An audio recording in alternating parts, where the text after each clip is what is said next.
Good morning दोस्तों, स्वागत है आपका आज के मुख्य समाचारों में। जी हाँ दोस्तों, आपको यहाँ पर देखने को मिलेंगी सुबह से लेकर शाम तक की तमाम बड़ी खबरें मुख्य समाचार ब्रेकिंग न्यूज अपडेट्स के रूप में। तो चलिए दोस्तों, जान लेते हैं आज की पहली बड़ी खबर। झारखंड सीएम के करीबियों के 12 ठिकानों पर ईडी ने की रेड। मीडिया सलाहकार के घर लॉकर तोड़ा गया। कोलकाता राजस्थान में भी तलाशी।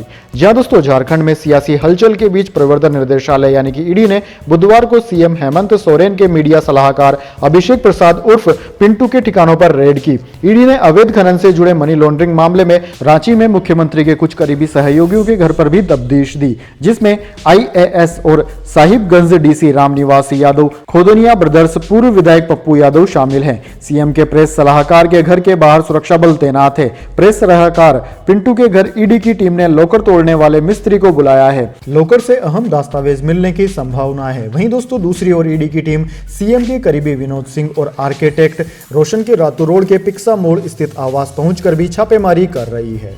इसके बाद दोस्तों, अगली बड़ी खबर। पीएम मोदी बोले, देश में मोदी की गारंटी की है चर्चा। केरल में कांग्रेस लेफ्ट ने महिलाओं को कमजोर माना। हमने लोकसभा विधानसभा में आरक्षण दिलाया। जी हां दोस्तों, प्रधानमंत्री नरेंद्र मोदी ने बुधवार को केरल के त्रिशूर में बीजेपी महिला सम्मेलन में संबोधित किया। 43 मिनट के संबोधन में पीएम मोदी ने कहा कि आजकल देश में मोदी की गारंटी की चर्चा है, लेकिन मैं मानता हूं कि देश की नारी शक्ति विकसित भारत के संकल्प की सिद्धि की सबसे बड़ी गारंटी है। आजादी के बाद से कांग्रेस, लेफ्ट, एलडीएफ और यूडीएस की सरकारों ने नारी शक्ति को कमजोर माना। कांग्रेस और लेफ्ट की सरकारों ने महिलाओं को लोकसभा और विधानसभा में आरक्षण देने का कानून लटकाए रखा। मोदी सरकार ने महिलाओं को वो अधिकार दिलाए हैं। इसके बाद दोस्तों, अगली बड़ी खबर। जापान में भूकंप सुनामी के बाद लैंडस्लाइड का खतरा, भारी बारिश का अलर्ट। अब तक 400 आफ्टर शॉक, 64 मौतें। सैटेलाइट तस्वीर में दिखी तबाही। जी हां दोस्तों, जापान में 1 जनवरी को आए 7.6 तीव्रता के भूकंप के बाद अब भूस्खलन का खतरा बढ़ गया है। द गार्जियन की रिपोर्ट के मुताबिक जापान के मौसम विभाग ने भारी बारिश का अलर्ट जारी किया है। विभाग का कहना है कि भूकंप से कई सड़कें, इमारतें तबाह हो गई है। ऐसे में बारिश से मलबा निचले इलाकों में बह सकता है, जिससे लैंडस्लाइड हो सकती है। इशिकावा में नए साल के पहले दिन आए भूकंप के बाद सुनामी आ गई थी। वाजिमा शहर में करीब 4 फीट ऊंची लहरें उठी थी। हालांकि 1 जनवरी की शाम को सरकार ने सुनामी की हाईएस्ट वार्निंग वापस ले ली थी। वहीं भूकंप से अब तक 64 लोगों की मौत हो चुकी है। इसके बाद दोस्तों, अगली बड़ी खबर। ईडी के समन पर पेश नहीं हुए सीएम केजरीवाल। पत्र में कहा, क्या पूछना है लिख कर भेजिए। जी हां दोस्तों, दिल्ली में हुए शराब घोटाले की जांच की आंच अब सीएम अरविंद केजरीवाल तक पहुंच चुकी है। इसके लिए ईडी ने उन्हें 3 बार समन भेजा है, लेकिन सीएम केजरीवाल अभी तक पूछताछ के लिए दफ्तर नहीं पहुंचे हैं। अब दोस्तों, मामले में लगातार जारी खींचतान के बाद सामने आया है कि सीएम केजरीवाल ने ईडी के समन की मंशा पर ही सवाल उठा दिया है। अरविंद केजरीवाल ने ईडी से प्रश्नावली की मांग की है। जानकारी के मुताबिक शराब घोटाला मामले में अरविंद केजरीवाल ने ईडी के समन की मंशा पर सवाल उठाया है। उन्होंने कहा है कि क्या समन का उद्देश्य कोई वैध पूछताछ करना है या मेरी प्रतिष्ठा धूमिल करना है। उन्होंने कहा कि ईडी का समन मुझ पर पहुंचने से पहले ही समाचार संगठनों तक कैसे पहुंच गया है। अरविंद केजरीवाल ने ईडी को पत्र लिखकर उनसे प्रश्नावली की मांग की है। वहीं दोस्तों, ईडी को लिखे पत्र में दिल्ली के मुख्यमंत्री अरविंद केजरीवाल ने एजेंसी से प्रश्नावली मांगी है। उन्होंने उन्हें भेजे गए समन की मंशा पर भी सवाल उठाया है। उन्होंने पत्र में इस बात का भी जिक्र किया है कि 19 जनवरी को राज्यसभा चुनाव होने हैं और उन्हें 26 जनवरी को गणतंत्र दिवस कार्यक्रम में दिल्ली सीएम के तौर पर हिस्सा भी लेना है।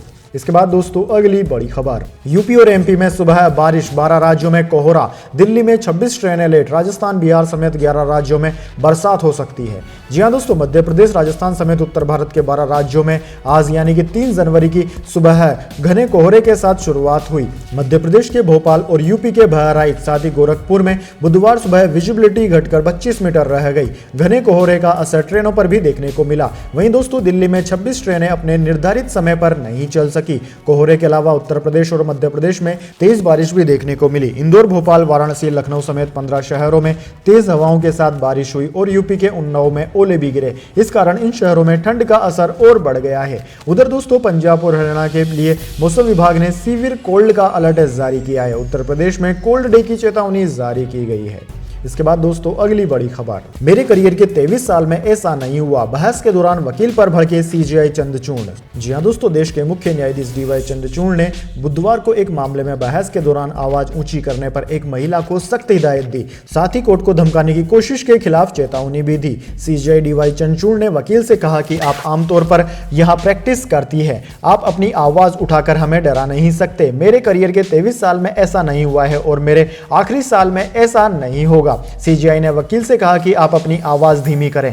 सीजीआई ने वकील को चेतावनी देते हुए कहा कि आप अपनी आवाज धीमी करें। क्या आप देश की पहली अदालत के सामने इसी तरह बहस करते हैं? क्या आप हमेशा न्यायाधीशों पर इसी तरह चिल्लाते हैं? इसके बाद वकील ने पीठ के समक्ष माफी मांगी। हालांकि यह पहली बार नहीं है जब सीजीआई ने वकीलों से अदालत में मर्यादा बनाए रखने के लिए कहा है।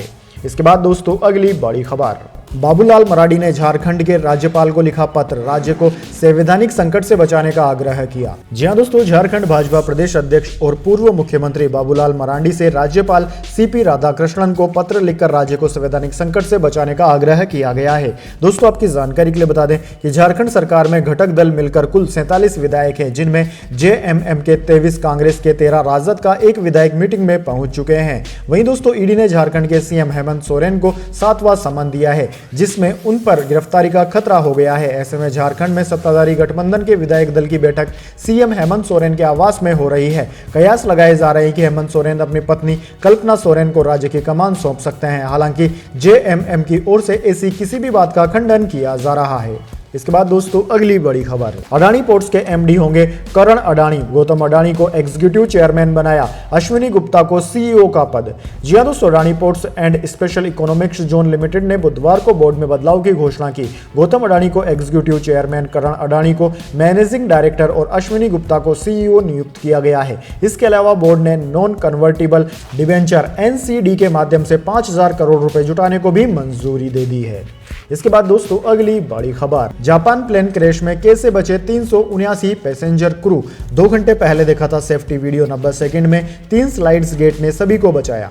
जी हां दोस्तों, नए साल के पहले दिन जापान में भूकंप आया और 64 लोग मारे गए। इसके जख्म बिल्कुल ताजा थे कि टोक्यो इंटरनेशनल एयरपोर्ट पर जापान एयरलाइन का प्लेन कोस्ट गार्ड के छोटे एयरक्राफ्ट से टकराकर आग के गोले में तब्दील हो गया।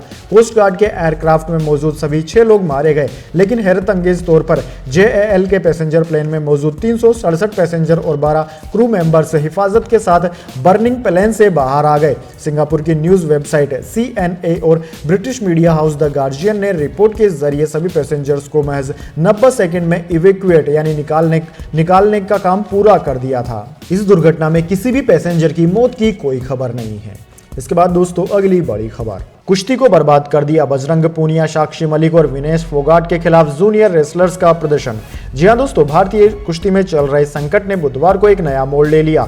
कारण है सड़कों पर जूनियर पहलवान अपने करियर के एक महत्वपूर्ण वर्ष के नुकसान के विरोध में जंतर मंतर पर पहुंचे और धरना प्रदर्शन करने लगे। बसों में भरकर जूनियर पहलवान उत्तर प्रदेश, हरियाणा और दिल्ली के अलग अलग हिस्सों से पहुंचे हैं, लेकिन पुलिस को इसकी भनक तक नहीं लगी। जूनियर पहलवानों ने जंतर मंतर पर धरना देते हुए उनकी इस स्थिति के लिए सीनियर पहलवान बजरंग पूनिया, साक्षी मलिक और विनेश फोगाट को दोषी ठहराया। जंतर मंतर पर पहुंचे जूनियर पहलवानों में से लगभग 300 छपरौली बागपत के आर्य समाज अखाड़े से आए हैं, जबकि अन्य नरेला में वीरेंद्र सिंह अकादमी से पहुंचे। वहीं कई लोग अलग अलग अखाड़ों से यहां धरना प्रदर्शन में शामिल होने पहुंचे और बजरंग पूनिया, साक्षी मलिक, विनेश फोगाट के खिलाफ नारे लगाए। इसी बीच पुलिस कर्मियों को इन जूनियर पहलवानों को नियंत्रित करने के लिए संघर्ष करना पड़ा।